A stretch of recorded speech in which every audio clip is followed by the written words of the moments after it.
ओम शांति। आज 15 तारीख है, मंगलवार का दिन है। तो आज सारा दिन मैं बेफिक्र बादशाह हूँ इस स्वमान का अभ्यास करेंगे और सारा दिन जो भी चिंताएं है या फिक्र है वो बाप को देकर हल्का रहेंगे, क्योंकि बाबा कहते हैं सत्युग में कोई भी बात की चिंता नहीं होगी, हम बहुत सुखी रहेंगे, वहाँ हमारे हीरे जवाहरातों के महल होंगे। लेकिन आज की दुनिया में चिंता टेंशन लगा हुआ है, तो हमको बिल्कुल बाप को सारी बातें देकर हल्का रहना है और बेफिक्र बादशाह हूँ इस स्थिति में रहना है। तो आज प्यारे बाबा ने कहा हुआ है कि अब घर जाना है, रिटर्न जर्नी है, इसलिए मुख्य पुरुषार्थ हमको करना है कि देह सहित देह के सभी संबंधियों को भूल अपने को आत्मा समझ एक बाप को याद करने का मुख्य पुरुषार्थ करना है। तो आज का प्यारे बाबा का महावाक्य है, बाबा कहते मीठे बच्चे अब घर जाना है, इसलिए देह से देह के सब संबंधों को भूल माँ में एकम याद करो और पावन बनो। प्रश्न है, आत्मा के संबंध में कौन सी एक बात महीन बुद्धि वाले ही समझ सकते हैं? उत्तर, आत्मा पर सुई की तरह धीरे धीरे जंक चढ़ गई है, वो याद में रहने से उतरती जाएगी। जब जंक उतरे अर्थात आत्मा तमो प्रधान से सतो प्रधान बने, तब बाप की खींच हो और वो बाप के साथ वापिस जा सके। जितना जंग उतरती जाएगी उतना दूसरों को समझाने में खींचेंगे। ये बातें बड़ी महीन है, जो मोटी बुद्धि वाले इन बातों को समझ नहीं सकते, इसके लिए बुद्धि भी महीन चाहिए। ओम शांति। भगवान वाच, अब बुद्धि में कौन आया? वो जो गीता पाठशालाएं आदि है, उनको तो भगवान वाच कहने से श्री कृष्ण ही बुद्धि में याद आएगा। यहाँ तुम बच्चों को तो ऊंच ते ऊंच बाप याद आएगा। इस समय यह संगम युग है, पुरुषोत्तम बनने का है। तो बाप बच्चों को बैठ समझाते हैं कि देह से देह के सब संबंध तोड़ अपने को आत्मा समझो। यह बहुत जरूरी बात है जो इस संगम पर बाप समझाते हैं। तो आत्मा ही पतित बनी है, तो फिर आत्मा को पावन बन घर जाना है। पतित पावन बाप को याद करते आए हैं, परंतु जानते कुछ भी नहीं। भारतवासी बिल्कुल ही घोर अंधियारे में है। भक्ति है रात और ज्ञान है दिन। तो रात में अंधियारा है और दिन में रोशनी होती है। दिन है सतयुग, रात है कलयुग, है ना। तो अब तुम कलयुग में हो और तुमको सतयुग में जाना है। तो पावन दुनिया में पतित का क्वेश्चन ही नहीं है। जब पतित होते हैं तो पावन होने का क्वेश्चन उठता है। तो जब पावन है तो पतित दुनिया याद भी नहीं। तो अब पतित दुनिया है तो पावन दुनिया याद पड़ती है। तो पतित दुनिया पिछाड़ी का भाग है और पावन दुनिया पहला भाग है। तो वहां कोई पतित हो न सके। जो पावन थे वो फिर पतित बने हैं। 84 जन्म भी उनके समझाए जाते हैं। तो ये बड़ी गुह्य बातें हैं समझने की। तो आधा कल भक्ति की वो इतना जल्दी छूट न सके। मनुष्य बिल्कुल ही घोर अंधियारे में है। कोटों में कोई ही निकलते हैं तो मुश्किल कोई की बुद्धि में बैठेगा। तो मुख्य बात तो बाबा कहते देह के सब संबंध भूल माँ में एकम याद करो, आत्मा ही पतित बनी है, उनको ही पवित्र बनाना है। यह समझानी भी बाप ही देते, क्योंकि ये बाप प्रिंसिपल, सोनार, डॉक्टर, बैरिस्टर सब कुछ है। ये नाम वहां रहेंगे नहीं सतयुग में, वहां ये पढ़ाई भी नहीं रहेगी। तो यहाँ पढ़ते हैं नौकरी करने के लिए। आगे तो फीमेल इतना पढ़ती भी नहीं थी, ये सब बाद में सीखी। पति मर जाए तो संभाल कौन करे, इसलिए फीमेल भी सब सीखती रहती है। तो सतयुग में ऐसी बातें होती नहीं जो ऐसी चिंता करनी पड़े। तो यहाँ मनुष्य धन आदि इकट्ठा करते हैं ऐसे समय के लिए। वहां तो ऐसे ख्यालात ही नहीं जो चिंता करनी पड़े। और आज की दुनिया में हर बात में चिंता। तो बाबा तुम बच्चों को कितना धनवान बना देते हैं। स्वर्ग में बहुत ही खजाना रहता है, हीरे जवाहरातों की खानियां सब भरपूर हो जाती है। तो वहां बंजर जमीन हो जाती है, तो वो ताकत नहीं होती। तो वहां के फूलों और यहाँ के फूलों आदि में रात और दिन का फर्क है। तो बाबा के यहाँ तो सब चीजों से अभी ताकत निकल गई है।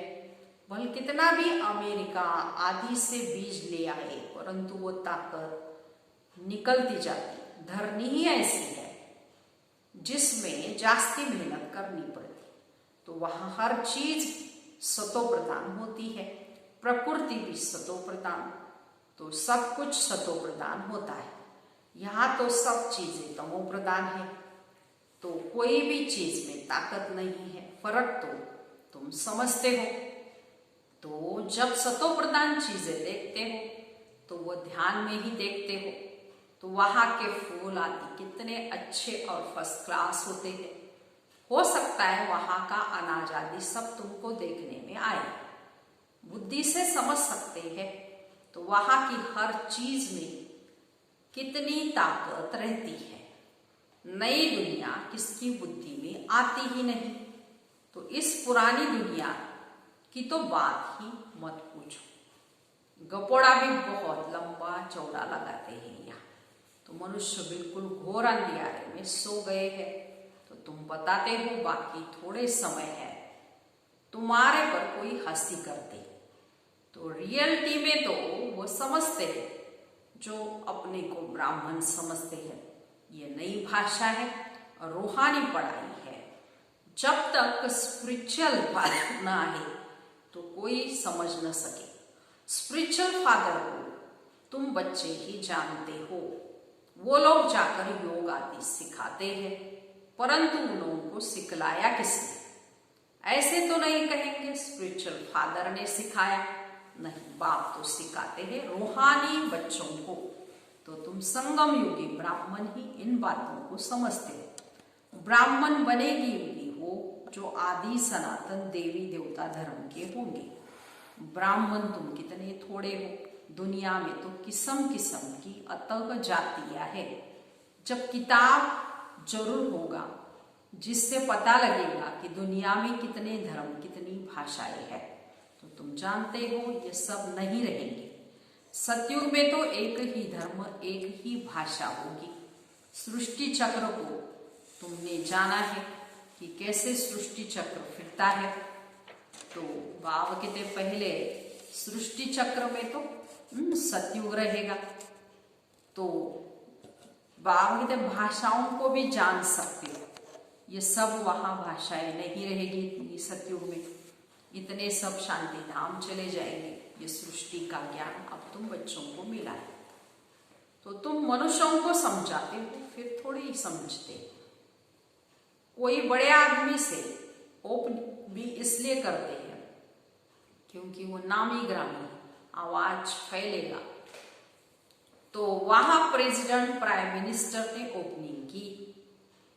ये बाबा जाए तो मनुष्य थोड़ी समझेंगे। परमपिता परमात्मा ने ओपनिंग की, मानेंगे ही नहीं।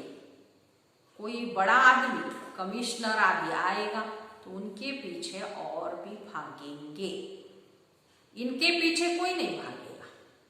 तो अब तुम ब्राह्मण बच्चे बहुत थोड़ी हो, जब मेजॉरिटी होंगे तब समझेंगे।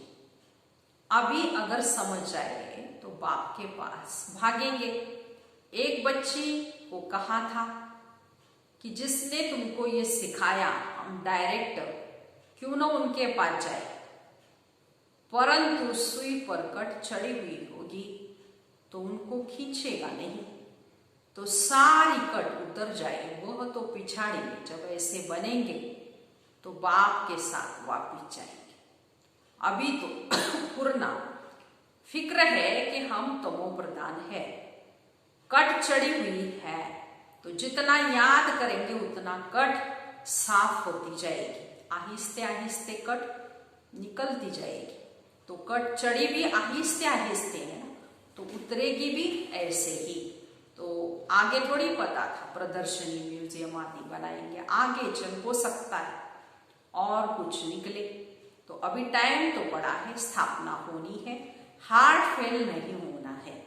कर्म इंद्रियों को वश नहीं कर सकते तो गिर पड़ते, विकार में गए तो फिर सुई पर बहुत कट लग जाएगी, तो नीचे गिर पड़ते हैं। इसलिए निर्विकारी और विकारी गाया जाता है। वाइसलेस देवताओं की निशानियां है ना, तो बाप कहते हैं देवी देवता धर्म बिल्कुल ही प्रायलोप हो गया। निशानी तो है ना, लेकिन तो सबसे अच्छी निशानी ये चित्र है। तो तुम लक्ष्मी नारायण का चित्र उठाकर परिक्रमा दे सकते हो। तो राज्य ये संगम है, ढेर की ढेर पॉइंट्स है। डॉक्टर लोगों की बुद्धि में भी कितनी दवाइयां याद रहती है, बैरिस्टर की भी बुद्धि में अनेक प्रकार की पॉइंट्स होती है। ऐसे ढेर टॉपिक्स है बाबा के, बहुत अच्छा किताब बन सकता है। फिर जब भाषण पर जाओ तो पॉइंट्स नजर से निकालो। शुरूढ़ बुद्धि वाले झट समझ लेंगे, देख लेंगे। पहले तो लिखना चाहिए, हम ऐसे ऐसे समझाएंगे। भाषण करने के बाद कईयों को फिर याद आता है, ऐसे समझाते तो बहुत अच्छा होता, ऐसे कहते हैं। तो ये पॉइंट्स और उनको समझाने में बुद्धि में बैठेगी। टॉपिक्स की लिस्ट बनी हुई हो, फिर टॉपिक उठाए, अंदर में भाषण करना चाहिए और लिखना चाहिए। फिर देखना चाहिए सब पॉइंट्स लिखी है, तो जितना माथा मारेंगे उतना अच्छा है। बाबा तो समझते हैं ये अच्छा सर्जन है, उनकी बुद्धि में बहुत पॉइंट्स है। भरपूर हो जाएंगे तो सर्विस फिगर मजा नहीं आएगा। तो तुम प्रदर्शन करते हो, कहाँ से 2, 4, कहाँ से 6, 8 निकलते हैं, कहाँ तो एक भी नहीं निकलता। हजारों ने देखा, निकले कितने थोड़े, इसलिए बड़े बड़े चित्र बनाते रहते हैं। तो तुम होशियार हो जाते हो। बड़े बड़े आदमियों का क्या हाल है वो भी तुम देखते हो। बाबा ने समझाया है कि जांच करनी है, किसको ये नॉलेज देनी चाहिए, रग देखनी चाहिए ना। तो जो मेरे भक्त हो, गीता वालों को मुख्य बात एक ही समझाओ, भगवान ऊंचते ऊंच को ही कहा जाता, वह निराकार। तो कोई भी देहधारी मनुष्यों को भगवान नहीं कह सकते। तो तुम बच्चों को अभी सारी समझ आई है। सन्यासी भी घर का सन्यास कर भागते हैं, कोई ब्रह्मचारी भी चले जाते हैं, फिर दूसरे जन्म में भी ऐसा होता है। तो जन्म तो जरूर माता के गर्भ से ही लेते हैं। जब तक शादी नहीं की है, बंधन मुक्त है, इतने कोई संबंध आदि याद नहीं आएंगे। शादी की तो फिर संबंध याद आएंगे, टाइम लगता है, जल्दी बंधन मुक्त नहीं होते। तो अपनी जीवन कहानी का मालूम तो सबको रहते। सन्यासी समझते होंगे हम गृहस्थी थे फिर सन्यास किया, तो तुम्हारा है बड़ा सन्यास, इसलिए मेहनत होती है। वह सन्यासी भभूत लगाते हैं, बाल उतारते हैं, वेश बदलते हैं। तुम्हें तो ऐसा करने की दरकार ही नहीं, यहाँ तो ड्रेस बदलने की भी बात नहीं। तो तुम सफेद साड़ी नहीं पहने तो भी हर्जा नहीं। ये तो बुद्धि का ज्ञान है। हम आत्मा है, हमको बाप को याद करना है, इससे ही कट निकलेगी और हम सतो प्रधान बन जाएंगे। वापिस तो सबको जाना है। कोई योग बल से पावन बनकर जाएंगे, कोई सजा खाकर जाएंगे। तो तुम बच्चों को जंग को उतारने के लिए मेहनत करनी पड़ती है, इसलिए इसको योग अग्नि भी कहते हैं। अग्नि से पाप भस्म होते हैं तो तुम पवित्र होते जाएंगे। काम चिता को भी अग्नि कहते हैं। काम अग्नि में जलकर काले बन गए हैं, अब बाबा कहते हैं गोरा बनो। तो ये बातें तुम ब्राह्मणों के सिवाय कोई की भी बुद्धि में नहीं बैठ सकती, ये बातें ही न्यारी है। तो तुमको कहते ये तो शास्त्रों को भी नहीं मानते, नास्तिक बन पड़े हैं। तो बोलो शास्त्र तो हम पढ़ते थे, फिर बाप ने ज्ञान दिया है और अभी ज्ञान से ही सदगति होती है। भगवान वाच वेद उपनिषद आदि पढ़ने या दान पुण्य आदि करने से कोई भी मेरे को प्राप्त नहीं करते, मेरे द्वारा ही मेरे को प्राप्त कर सकते हैं। तो बाप ही आकर लायक बनाते हैं। तो आत्मा पर जंग चढ़ जाती है, तब बाप को बुलाते हैं कि आकर पावन बनाओ। आत्मा जो तमो प्रधान बनी है उसे सतो प्रधान बनना है। तमो प्रधान से सतो, बाबा कहते हैं तमो प्रधान से तमो रजो सतो, फिर सतो प्रधान बनना है। अगर बीच में गड़बड़ हुई तो कट चढ़ जाएगी। तो बाबा हमको इतना ऊंच बनाते हैं तो वो खुशी रहनी चाहिए ना। तो विलायत में पढ़ने के लिए खुशी से जाते हैं ना। तो अब तुम कितना समझदार बनते हो। कलयुग में कितना तमो प्रधान बेसमझ बन पड़े हैं। तो जितना प्यार करो उतना और ही सामना करते हैं। तो तुम बच्चे समझते हमारी राजधानी स्थापन होती है। जो अच्छी रीति पढ़ेंगे, याद में रहेंगे, वो अच्छा पद पाएंगे। सैम्पलिंग भारत में ही लगता है। तो दिन प्रतिदिन अखबार आदि से तुम्हारा नाम बाला होता जाएगा। अखबारें तो सब तरफ जाती है। बड़े अखबार वाला कभी देखे तो अच्छा डालेगा, तो कभी खराब, क्योंकि वो भी सुनी सुनाई पर चलते हैं। जिसने जो सुनाया वो लिख देंगे। सुनी सुनाई पर आज बहुत चलते हैं, तो उसको परम मत कहा जाता है। परम मत आसुरी मत हो गई। बाबा कहते हैं बाप की है श्रीमत। कोई नहीं उल्टी बात बताए तो बस आना ही छोड़ देते हैं। जो सर्विस पर रहते हैं उन लोगों को सब मालूम रहता है। यहाँ तुम भी जो सेवा करते हो, ये है तुम्हारी नंबर 1 सेवा। यहाँ तुम सेवा करते हो, वहां फल मिलता है। तुम सत्युग में कर्तव्य तो यहाँ बाप के साथ करते हो ना। अच्छा, मीठे मीठे सिकिलते बच्चों प्रति माता पिता बाप दादा का याद प्यार और गुड मॉर्निंग। रूहानी बाप की रूहानी बच्चों को नमस्ते। हम रूहानी बच्चों की रूहानी माता पिता बाप दादा को याद प्यार गुड मॉर्निंग और नमस्ते। अब इस सारी मुरली का धारणा के लिए मुख्य सार सुनेंगे। पहली पॉइंट है आत्मा रूपी सुई पर जो जंग चढ़ी है उसे योग बल से उतार सतो प्रदान बनने की मेहनत करनी है। कभी भी सुनी सुनाई बातों पर चलकर पढ़ाई नहीं छोड़नी है। दूसरी पॉइंट, बुद्धि को ज्ञान की पॉइंट से भरपूर रख सर्विस करनी है। रग देकर ज्ञान देना है। बहुत शुरुड़ बुद्धि बनना है, तीक्ष्ण बुद्धि। वरदान है आज का, आदि और अनादि स्वरूप की स्मृति द्वारा अपने निजी स्वधर्म को अपनाने वाले पवित्र और योगी भव। विस्तार, ब्राह्मणों का निजी स्वधर्म है पवित्रता। अपवित्रता परधर्म है। जिस पवित्रता को अपनाना लोग मुश्किल समझते हैं वह आप बच्चों के लिए अति सहज है, क्योंकि स्मृति आई कि हमारा वास्तविक आत्मिक स्वरूप सदा पवित्र है। अनादि स्वरूप पवित्र आत्मा है और आदि स्वरूप पवित्र देवता है।